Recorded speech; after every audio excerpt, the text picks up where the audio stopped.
So good day everyone. By the way, I am Roshin El Rubiato from BA Ed2. So this is my topic is all about rural and urban communication.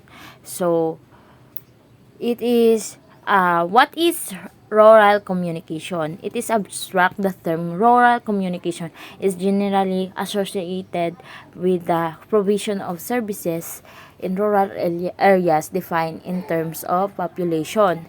So, base dito is nakafocus siya sa services ng isang area.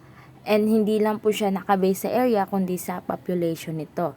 Rural communication is an interactive process which mayroon siyang information, knowledge, and skills relevant for development ng isang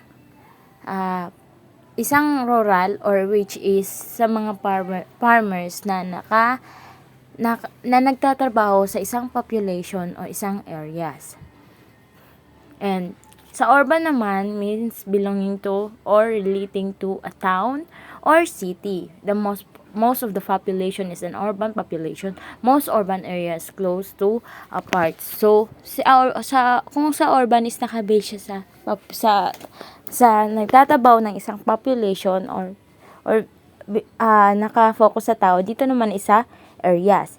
Characteristic of urban areas, meron siyang literate audience, more or less homogeneous, served with multiple options, branded and others as well, overcrowded, mass spread of promotion, well-connected, technology, electricity, infrastructures, or etc. Means dito is, ito yung mga characteristic ng urban areas o karaniwang nakabase ang mga tao which is sa isang population.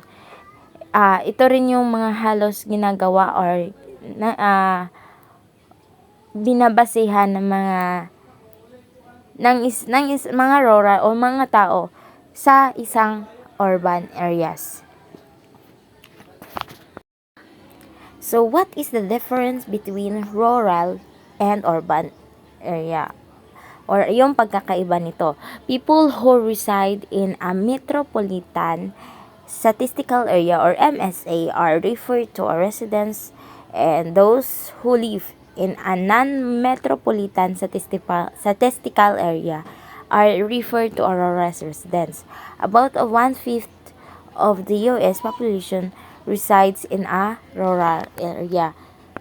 And based to my research, sa US population is meron nito minimum na 5,000 sa isang population or area. Or we must say minimum population of 5,000. So sa urban and rural, meron siyang promotion tools or karamihang ginagamit or kadalasang ginagamit nila upang ma-promote ang kanilang advertisement nila, which is outdoor and indoor, digital, internet and phones, sale and trade promotion, public relations, direct marketing, exhibitions, etc. So karamihan ito yung malakas na ginagamit nila upang mas ma-promote yung advertisement nila sa urban at upang mapabilis ang promotion nila. At higit doon, mas marami yung magtangkilik at magkaroon ng interest. Sa rural naman is ito din ay merong outdoor and indoor advertisement, PO, wall painting, mobile demonstrations, vans or etc., digital phone sale, and trade promotion, exhibitions, melas or mandes, etc. So dito naman is ito din yung ginagamit nila para mas ma-promote yung rural nila or advertise nila, which is ang nadagdag dito is meron silang wall painting na mas maganda siya upang ibandara yung promotion nila. So this is only my report, and thank you and good day, ma'am. By the way, I am Roshin Lastimosa Rubiato again, and ito lang po, dito na po natatapos ang aking report.